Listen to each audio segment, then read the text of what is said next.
Hello students, welcome to our channel Zoophilic and today we will discuss a new topic kingdom Protista. तो आज हम लोग kingdom Protista के बारे में जानेंगे। तो किंगडम प्रोटिस्टा को दिया था अर्न्स्ट हैकेल ने। उन्होंने क्या किया था, जितने भी यूनिसेलुलर यूकैरियोटिक ऑर्गेनिज्म हैं उसको इन्होंने प्लेस कर दिया था किसमें, किंगडम प्रोटिस्टा में। अब यूनिसेलुलर तो प्रोकैरियोट्स भी होते हैं, तो उसके लिए सेपरेट किंगडम है, वो है किंगडम मोनेरा, जिसके अंदर जितने भी यूनिसेलुलर प्रोकैरियोटिक ऑर्गेनिज्म हैं वो सारे कहाँ प्लेस्ड है, किंगडम मोनेरा के अंडर। और जितने भी यूनिसेलुलर यूकैरियोट्स हैं वो किसके अंडर प्लेस है, किंगडम प्रोटिस्टा के अंदर। Member of Protista are primarily aquatic. Protista के जितने भी मेंबर है वो प्राइमरली क्या होते हैं, एक्वेटिक होते हैं, मतलब वो पानी में देखने को मिलते हैं। Phylogenetically the kingdom Protista acts as a connecting link between the prokaryotic kingdom Monera on one hand and the complex multicellular kingdom of fungi, plants and animals on the other hand. अगर हम लोग phylogenetically देखें तो kingdom protista connecting link है किसके किसके बीच का, prokaryotic organism और यूकैरियोटिक ऑर्गेनिज्म, दोनों के बीच का ये क्या है, कनेक्टिंग लिंक है। कौन, किंगडम प्रोटिस्टा। इसको अब हम लोग समझते हैं कैसे। तो सबसे पहले आया था किंगडम मोनेरा,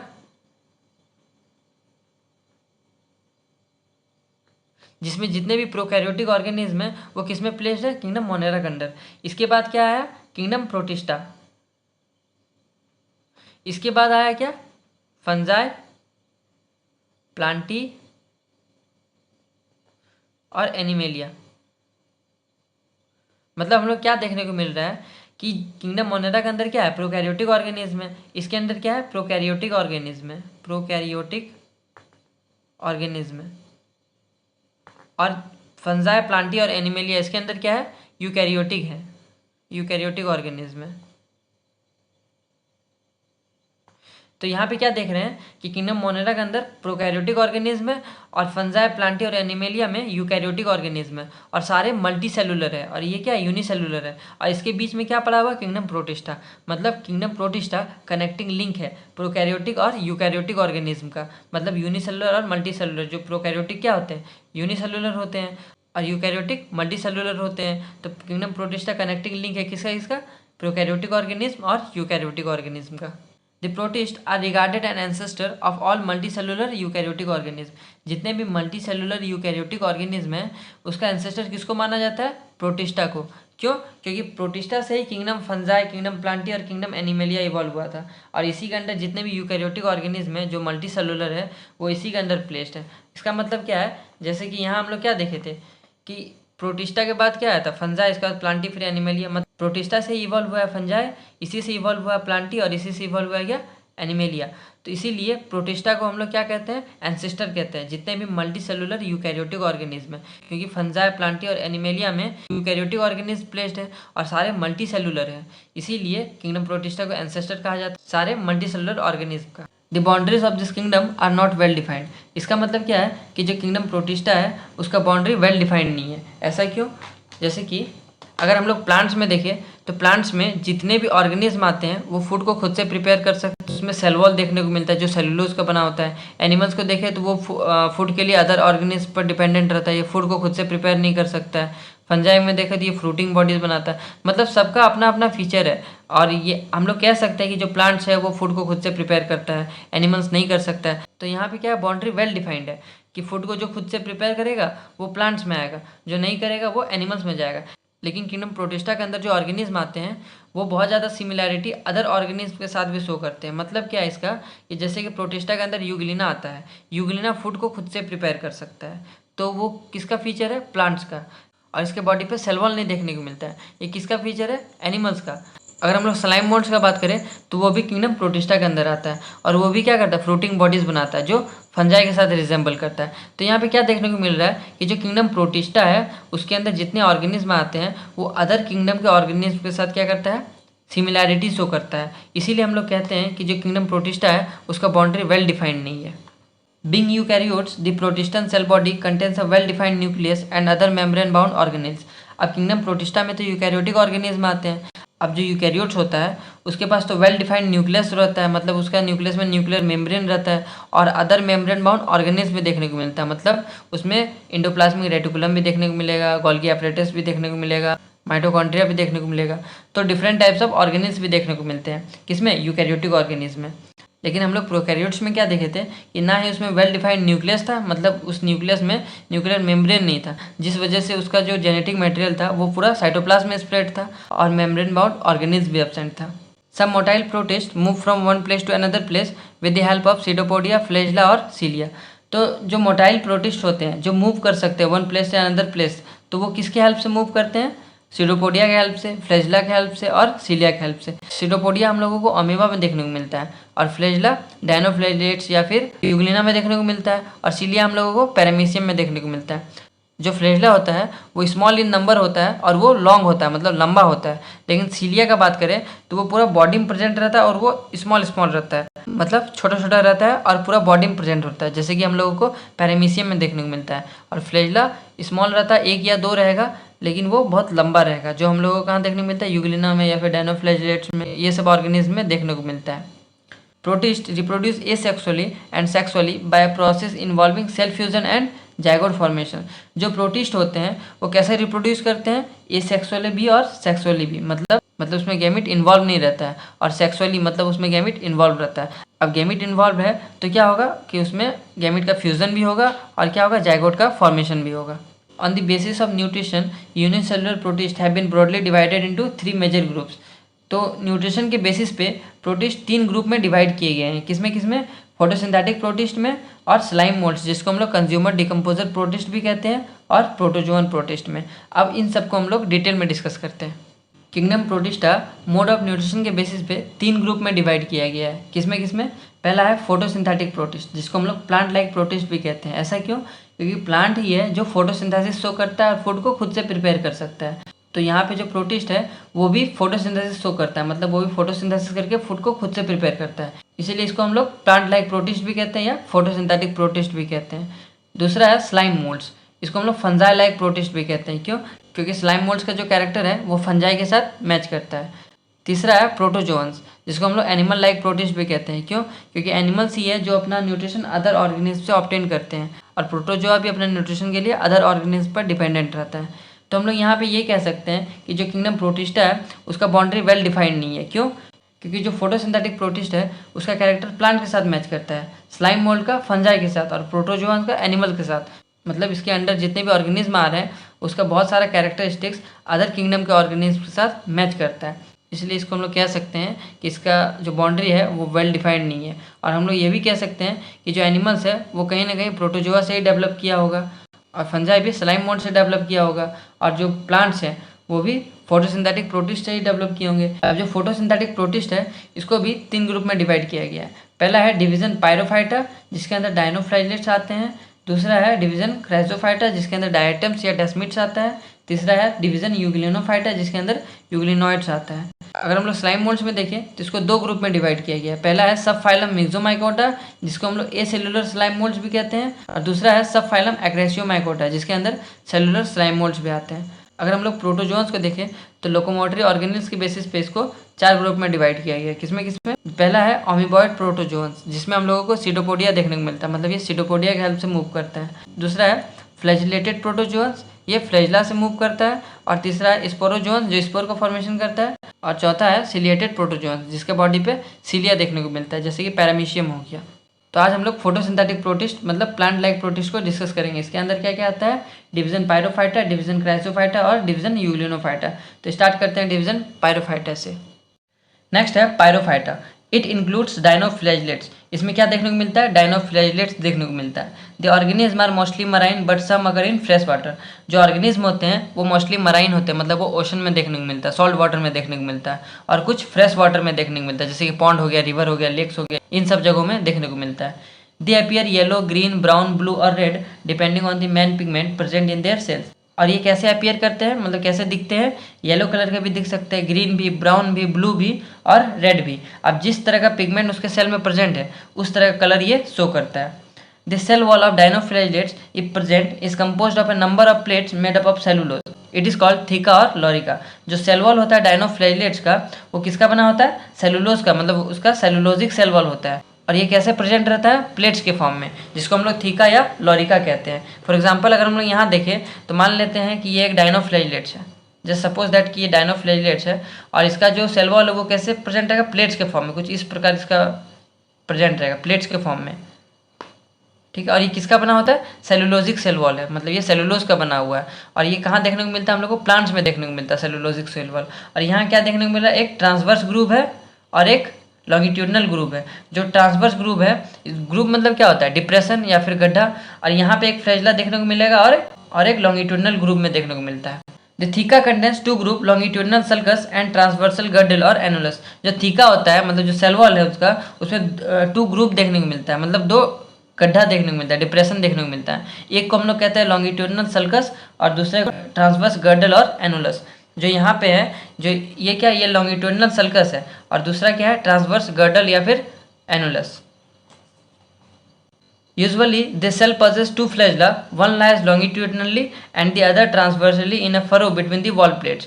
यूजुअली जो डायनोफ्लैजलेट्स है उसमें दो फ्लैजला देखने को मिलता है, इसीलिए हम लोग इसको डायनोफ्लैजलेट्स कहते हैं। एक लॉन्गिट्यूडनली प्रेजेंट रहता है और दूसरा ट्रांसवर्सली प्रेजेंट रहता है। जैसे कि हम लोग यहाँ पे क्या देखें, जो डायनोफ्लैजलेट्स है इसमें दो फ्लैजला है, एक क्या है ट्रांसवर्सली है और दूसरा लॉन्गिट्यूडनली है, और दोनों 90 डिग्री का एंगल बना रहा है। मतलब ये एक ट्रांसवर्स फ्लैजला हो गया और ये क्या हो गया, लॉन्गिट्यूडनल, और दोनों के बीच क्या है, 90 डिग्री का एंगल बना रहा है। They exhibit peculiar spinning movement, hence they are called whirling waves. इसको हम लोग व्हर्लिंग वेव्स भी कहते हैं, क्यों, क्योंकि ये स्पिनिंग मूवमेंट शो करता है, मतलब कुछ इस प्रकार के ये स्पिनिंग मूवमेंट शो करता है, इसलिए हम लोग इसको क्या कहते हैं, whirling waves. Red dinoflagellates such as goniolax undergo such rapid multiplication that they make the sea appear red, जिसको हम लोग रेड टाइड कहते हैं। जो रेड डायनोफ्लैजलेट्स है जैसे कि गोनियोलैक्स हो गया, वो इतना रैपिड मल्टीप्लिकेशन शो करता है जिस वजह से उसका जो रेड पिगमेंट है वो भी क्या करता है, कंटिन्यूसली मल्टीप्लाई होता है, जिस वजह से जो सी है वो रेड अपीयर करता है, जिसको हम लोग रेड टाइड्स कहते हैं। तो रेड टाइड्स कौन कॉज करता है, डायनोफ्लैजलेट्स। When they grow in large number, release toxins into the water. These toxins are poisonous and kill a large number of marine animals such as fishes.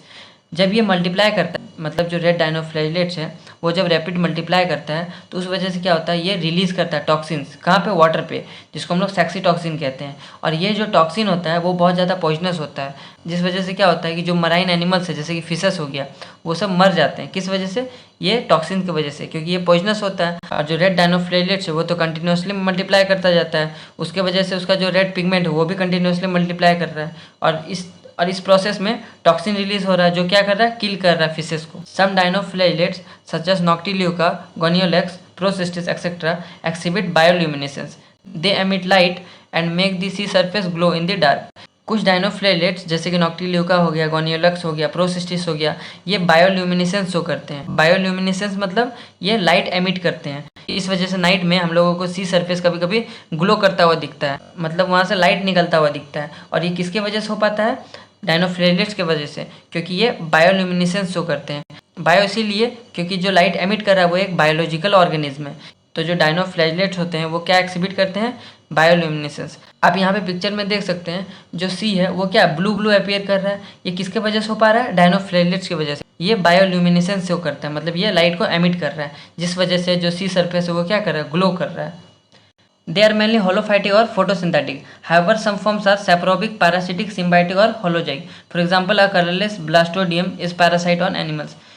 Most of the dinoflagellates holophytic होते हैं या photosynthetic होते हैं, मतलब वो food को खुद से सिंथेसिस करते हैं। लेकिन कुछ फॉर्म्स ऐसे भी होते हैं जो सैप्रोबिक होते हैं, मतलब डेड एंड डिकोइंग ऑर्गेनिक मैटर पे फीड करता है। कुछ पैरासिटिक होते हैं, मतलब किसी अदर ऑर्गेनिज्म के अंदर या बाहर रह उससे अपना न्यूट्रिशन ऑब्टेन करता है। कुछ सिम्बायोटिक रिलेशनशिप में रहता है, मतलब गिव एंड टेक वाला, कि दो ऑर्गेनिज्म साथ साथ रह रहा है, एक दूसरे को फ़ायदा पहुंचा रहा है और दूसरा भी पहला वाला को फ़ायदा पहुंचा रहा है, इस तरह रह रहा है। इसको हम लोग सिम्बायोटिक रिलेशनशिप कहते हैं। या फिर होलोजोइक, मतलब ये फूड को इनगल्फ कर लेता है। और एग्जांपल में कलरलेस ब्लास्टोडिनियम दिया हुआ है जो एक पैरासाइट है, और ये क्या एनिमल्स में देखने को मिलता है। They contain pigment like chlorophyll a, chlorophyll c, alpha and beta carotene and xanthophylls including dinoxanthin and peridinin. Peridinin red colour का होता है, जिस वजह से जो डायनोफ्लैजलेट्स है वो रेड टाइड कॉज कर पाता है। Dinoflagellates reproduce asexually through cell division. जो डायनोफ्लैजलेट्स हैं वो कैसे रिप्रोड्यूस करते हैं, एसेक्सुअली, मतलब इसमें गैमिट इन्वॉल्व नहीं रहता है, मतलब ये बाइनरी फिजन के थ्रू क्या करता है, सेल डिवाइड करता है। Sexually reproduction if occurs is isogamous और एनाइजोगेमस। और अगर इसमें सेक्सुअल रिप्रोडक्शन देखने को मिलता है वो कैसा होता है, आइजोगेमस या फिर एनाइजोगेमस। तो आइजोगेमस और एनाइजोगेमस क्या होता है, जैसे कि आइजोगेमस में क्या होता है,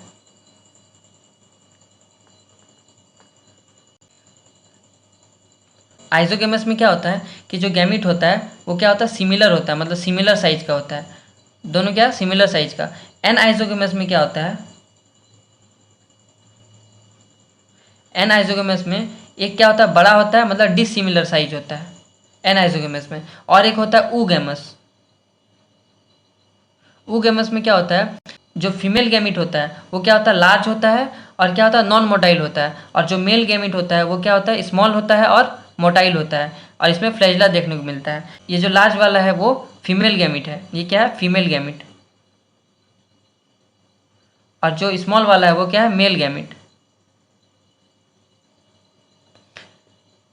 तो यहाँ पे क्या देखने को मिला, जो आइसोगेमस है उसमें क्या होता है, दोनों सिमिलर साइज का होता है, सिमिलर शेप का होता है, दोनों क्या होता है, सेम होता है, मोटाइल होता है। एन आइसोगेमस में डिसिमिलर साइज का होता है, मतलब एक बड़ा होता है एक छोटा होता है। और ऊगेमस में जो फीमेल गैमेट होता है वो लार्ज साइज होता है और नॉन मोटाइल होता है, और जो मेल होता है वो स्मॉल होता है और मोटाइल होता है। तो ये डिफरेंस है आइसोगेमस, एन आइसोगेमस और ऊगेमस में। और डायनोफ्लैजिलेट्स में हम लोगों को आइसोगेमस भी देखने को मिलता है और एन आइसोगेमस भी देखने को मिलता है। Two cell conjugate by a conjugation canal where the two amoeboid gamete fuse to form a diploid zygote। जो दो सेल होता है वो क्या करता है, कंजुगेट करता है, मतलब ये कंजुगेशन कनाल बनाता है जिसके थ्रू जो अमीबॉइड गैमिट्स है वो फ्यूज करता है और डिप्लॉयड जाइगोट का फॉर्मेशन करता है। कंजुगेशन में हम लोगों ने डिटेल में डिस्कस किया हुआ है, तो अगर आप लोगों को इसको डिटेल में समझना है तो आप लोग जो प्रोकैरियोटिक ऑर्गेनिज्म का जब हम लोग रिप्रोडक्शन का बात कर रहे थे तो उसमें हम लोग कंजुगेशन को अच्छे से डिटेल में डिस्कस किया था, तो आप लोग वो देख सकते हैं। नेक्स्ट है क्राइजोफाइट्स।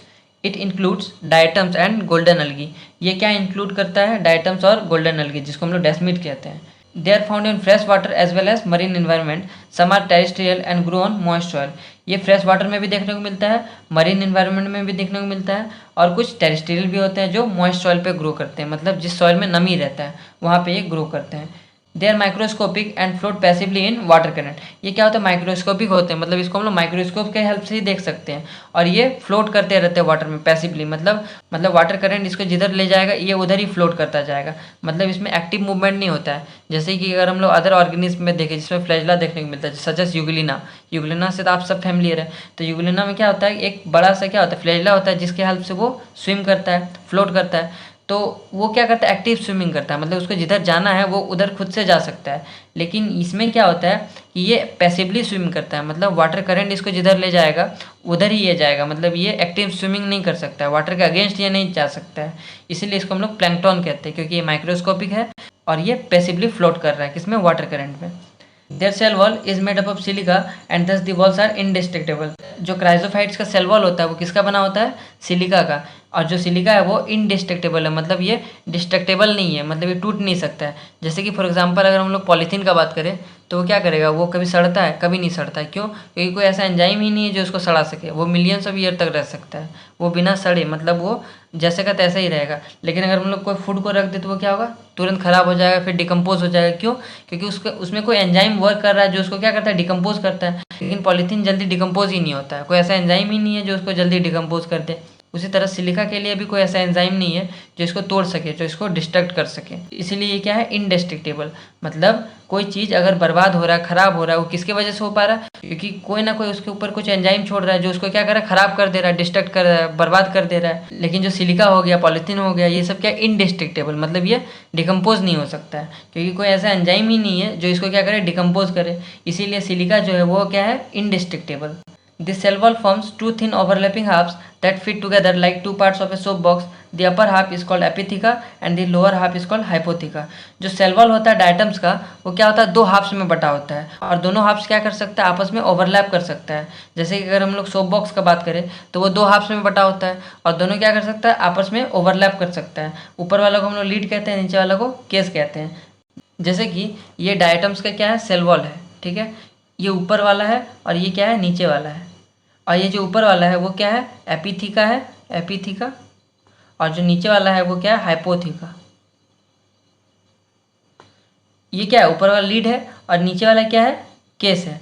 तो ये क्या है, हाइपोथीका बना रहा है, ऊपर वाला को एपिथीका कहते हैं। तो ये कैसा अपीयर कर रहा है, एक सोप बॉक्स जैसा। सोप बॉक्स भी अगर हम लोग देखें तो कैसा दिखता है, कुछ ऐसा दिखता है। इसके अंदर क्या आता है, सोप रहता है, साबुन रहता है। तो ये क्या है, उसका केस है। उसी तरह का डायटम्स का भी सेल वॉल देखने को मिलता है। ऊपर वाला को हम लोग क्या कहते हैं, एपिथिका, और नीचे वाला को hypotheca. Diatoms do not possess flagella except in the reproductive stage. जो डायटम्स होते हैं उसका वेजिटेटिव जो स्टेज होता है उसमें फ्लैजिला देखने को नहीं मिलता है, और जो रिप्रोडक्टिव स्टेज है उसमें हम लोगों को फ्लैजिला देखने को मिलता है। मतलब ये जो वेजिटेटिव स्टेज है उसमें क्या है, ये नॉन मोटाइल है, क्योंकि उसके पास फ्लैजिला नहीं है। Most of them are photosynthetic. Most of the organism क्या होता है, फोटोसिंथेटिक होता है, मतलब वो फूड को खुद से प्रिपेयर कर सकता है। They contain chlorophyll a, chlorophyll c, beta carotene, diatoxanthin, diadinoxanthin and fucoxanthin. तो इसमें कौन कौन सा पिगमेंट देखने को मिलता है, क्लोरोफिल ए, क्लोरोफिल सी, बेटा कैरोटीन्स, डायटोजेंथिन, डायडिनोजेंथिन और फ्यूगोजेंथिन। ये सारे पिगमेंट हम लोग कहाँ देखने को मिलते हैं, डायटम्स में। The siliceous cell wall of diatoms are indestructible. जो सेल वॉल होता है डायटम्स का वो क्या होता है, सिलिका का बना होता है, और सिलिका क्या होता है, इनडिस्ट्रक्टेबल, मतलब ये जल्दी से डिकम्पोज नहीं हो सकता, खराब नहीं होता है। They were collected over millions of year on the sea floor called diatomite और डायटोमेसियस अर्थ। इसमें क्या होता है, जो ऑर्गेनिज्म होता है वो क्या होता है, वो तो मर जाता है, लेकिन इसका जो सेल वॉल है वो क्या होता है, वो खराब नहीं हो सकता, वो इनडिस्ट्रक्टेबल है। जिस वजह से क्या होता है, इसका जो सेल वॉल है वो ओशन का बेड में डिपॉजिट हो जाता है और डायटोमेसियस अर्थ का फॉर्मेशन करता है, और इसमें काफ़ी टाइम लगता है, मिलियंस ऑफ ईयर के बाद ये क्या होता है, फॉर्मेशन होता है। और ये किसके वजह से हो पा रहा है, डायटम्स की वजह से। और अगर हम लोग डायनोफ्लाइलेट्स का बात करें तो उसका जो सेल वॉल था वो किसका बना हुआ था, सेलुलोज का। Being gritty, this soil is used in polishing, filtration of oil and syrup. और जो डायटम्स का सेल वॉल है वो कैसा होता है, ग्रीटी होता है, जिस वजह से इसका जो सॉयल है वो किस में यूज़ किया जाता है, पॉलिशिंग में, फिल्ट्रेशन में। किसका फिल्ट्रेशन, ऑयल और सिरप का filtration. Diatoms are the cheap producers in the ocean. जो डायटम होते हैं वो क्या है, चीप प्रोड्यूसर हैं ओशन के। प्रोड्यूसर किसको बोलते हैं, जो फूड को खुद से प्रोड्यूस करता है, जैसे कि प्लांट्स हो गया, प्लांट्स फोटोसिंथेसिस करता है और फूड को खुद से प्रोड्यूस करता है, इसलिए उसको हम लोग प्रोड्यूसर करते हैं। उसी तरह जो डायटम्स है ये भी क्या कर सकता है, फोटोसिंथेसिस कर सकता है और फूड को खुद से सिंथेसिस कर सकता है, बना सकता है, इसीलिए ये क्या है, प्रोड्यूसर है। और ये क्या है, they are the main source of food to aquatic animals. और जो एक्वेटिक एनिमल्स है उसका मेन सोर्स ऑफ फूड है कौन, diatoms. The most common method of multiplication is binary fission that occurs at night. जो मोस्ट कॉमन मेथड है इसका multiplication का वो क्या है, बाइनरी फिजन। बाइनरी फिजन का क्या मतलब होता है कि एक जो सेल है वो दो डॉटर सेल में स्प्लिट कर गया, और ये कब देखने को मिलता है, नाइट टाइम में। जैसे कि हम लोग यहाँ पे इसको समझ सकते हैं, जैसे कि ये क्या है, डायटम्स का सेल वॉल है, ठीक। पहला वाला को क्या बोलते हैं, एपिथिका, दूसरा वाला को हाइपोथिका। तो जब ये बाइनरी फिजन के थ्रू मल्टीप्लाई करेगा तो क्या होगा, ये दो में डिवाइड करेगा, तो ये जो एपिथिका है वो पहला डॉटर इंडिविजुअल का क्या होगा, ये एपिथिका ही रहेगा, और जो हाइपोथिका है वो दूसरा वाला इंडिविजुअल का क्या बन जाएगा, एपिथिका। मतलब इसमें क्या देखने को मिल रहा था, जो डायटम्स का सेल वॉल था उसका दो हाफ था, पहला वाला को एपिथिका बोल रहे थे, दूसरा वाला को हाइपोथिका बोल रहे थे। जब ये बाइनरी फिजन के थ्रू डिवाइड करता है तो जो पहला इंडिविजुअल होता है, मतलब पहला जो डॉटर सेल होता है उसका एपिथिका ही रहता है, लेकिन और ये जो एपिथिका है वो सिंथेसिस करता है क्या, हाइपोथिका। लेकिन जो हाइपोथिका है, पेरेंट सेल का जो हाइपोथिका है वो दूसरा वाला डॉटर सेल का क्या बन जाता है, एपिथिका बन जाता है। इसके बाद जो ये जो एपिथिका है वो क्या करता है, सिंथेसिस करता है हाइपोथिका का। तो ये पहला वाला इंडिविजुअल का क्या था, हाइपोथिका था, और ये क्या था, ये एपिथिका था।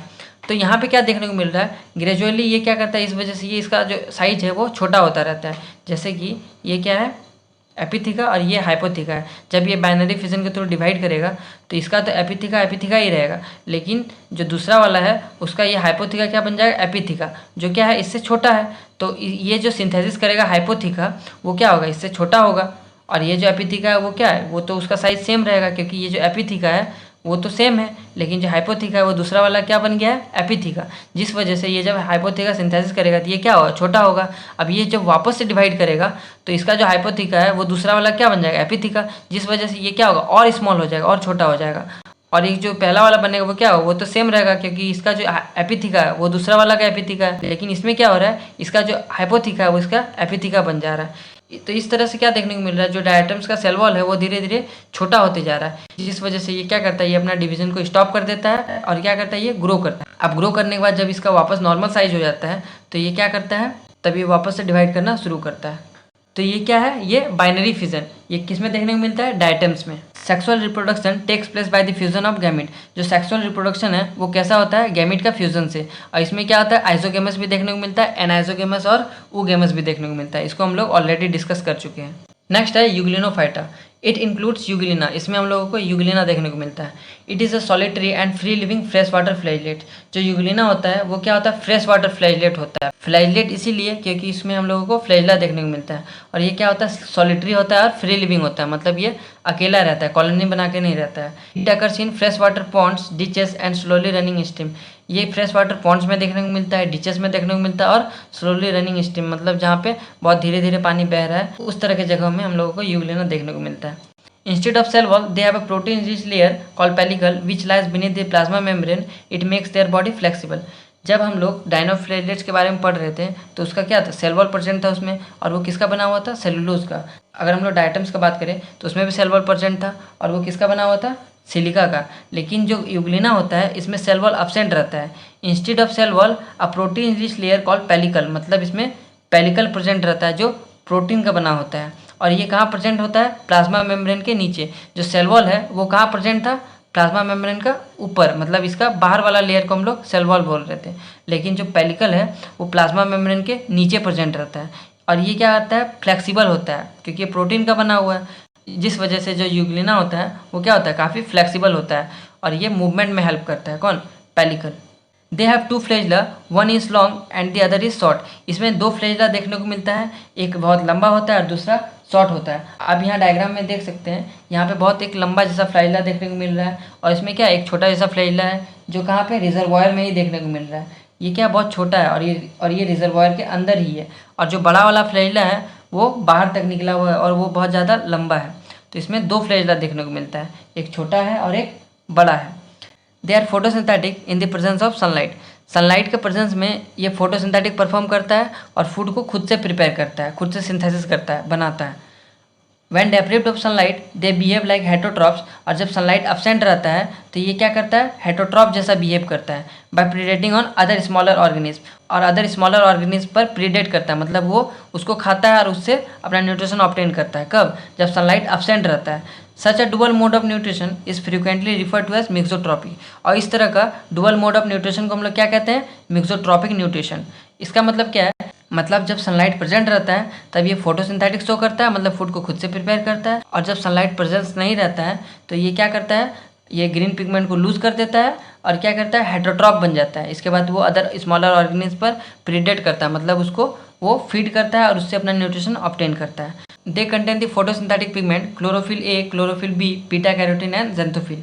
अब जो यूग्लिना है वो क्या करता है, फोटोसिंथेटिक परफॉर्म कर रहा है, मतलब फूड को खुद से प्रिपेयर कर रहा है, इसलिए इसमें फोटोसिंथेटिक पिगमेंट देखने को मिलता है, जैसे कि क्लोरोफिल ए हो गया, क्लोरोफिल बी हो गया, बीटा कैरोटीन एंड ज़ैंथोफिल। और ये जो क्लोरोफिल बी है वो हम लोगों को हायर प्लांट्स में देखने को मिलता है। There is no evidence of sexual reproduction in Euglena viridis. It multiplies asexually by binary fission and multiple fission and undergoes encystment. अब इसमें सेक्सुअल रिप्रोडक्शन तो एब्सेंट रहता है, लेकिन ये कैसे मल्टीप्लाई करता है, एसेक्सुअली। एसेक्सुअली मतलब इसमें गैमीट का इन्वॉल्वमेंट नहीं रहता है। और एसेक्सुअली कैसे करता है, बाइनरी फिजन के थ्रू और मल्टीपल फिजन के थ्रू। बाइनरी फिजन ये फेवरेबल कंडीशन में शो करता है और मल्टीपल फिजन ये अनफेवरेबल कंडीशन में शो करता है।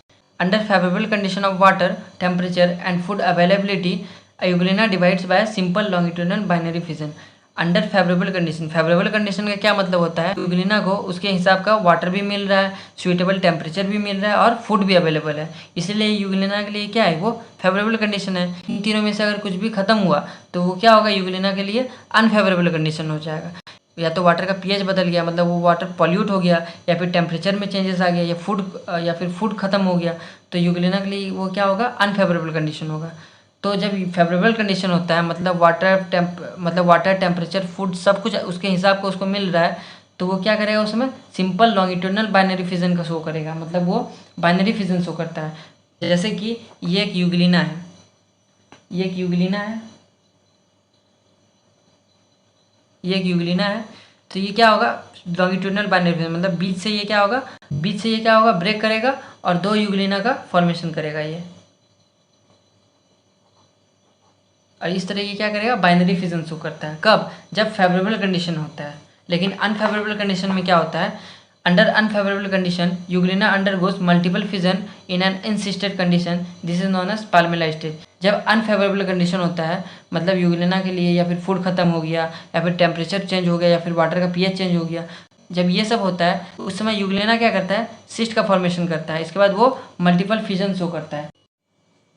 जैसे कि ये एक यूग्लिना है, ये एक यूग्लिना है। अब ये यूग्लिना क्या करेगा, जब अनफेवरेबल कंडीशन आएगा तो उसका फ्लैजिला क्या होगा, ये विदड्रॉ कर देगा, मतलब निकाल देगा। निकालने के बाद ये चारों ओर क्या करेगा, सिस्ट का फॉर्मेशन करेगा। सिस्ट मतलब एक प्रोटेक्टिव लेयर का फॉर्मेशन करेगा, जिसको हम लोग सिस्ट बोलते हैं। तो ये सिस्ट का फॉर्मेशन करेगा। तो सिस्ट का फॉर्मेशन करने के बाद ये जो यूग्लिना है वो लॉन्गिट्यूडनल बाइनरी फिजन शो करेगा। मतलब ये क्या करेगा, बाइनरी फिजन शो करेगा, लॉन्गिट्यूडनल बाइनरी फिजन, और ये स्प्लिट कर जाएगा 2 डॉटर यूग्लिना में। और इस तरह क्या करेगा, ये मैनी डॉटर यूग्लिना का फॉर्मेशन करेगा, बहुत सारा यूग्लिना का फॉर्मेशन होगा। और वो सारे यूग्लिना अपने चारों ओर क्या करेंगे, सिस्ट का फॉर्मेशन करेंगे। सिस्ट मतलब प्रोटेक्टिव लेयर का फॉर्मेशन करेगा। अब ये सारे यूग्लिना तो एक प्रोटेक्टिव लेयर मतलब सिस्ट से कवर ही है। अब जो डॉटर यूग्लिना भी आ रहा है वो भी क्या कर रहा है, अपने चारों ओर सिस्ट का फॉर्मेशन कर रहा है। और ये जो स्टेज है ये किसके साथ रिजेंबल करता है, अलगी का पाल्मेला स्टेज, इसीलिए इस स्टेज को हम लोग पाल्मेला स्टेज कहते हैं। अब जब वापस से फेवरेबल कंडीशन आएगा तो ये क्या करेगा, सिस्ट ब्रेक हो जाएगा और जितने भी डॉटर यूग्लिना है वो क्या करेगा, एस्केप हो जाएगा। और इसके बाद ये एडल्ट यूग्लिना का फॉर्मेशन करेगा। इसका जो इसके पास फ्लैजिला है वो वापस से क्या होगा, ग्रो कर जाएगा। तो ये है यूग्लिना का मल्टीपल फिजन, जो कब करता है, अनफेवरेबल कंडीशन में। तो इस वीडियो में अब इतना ही। अब जो नेक्स्ट वीडियो है उसमें हम लोग क्या डिस्कस करेंगे, स्लाइम मोल्ड्स और प्रोटोजोआ। तब तक के लिए थैंक यू।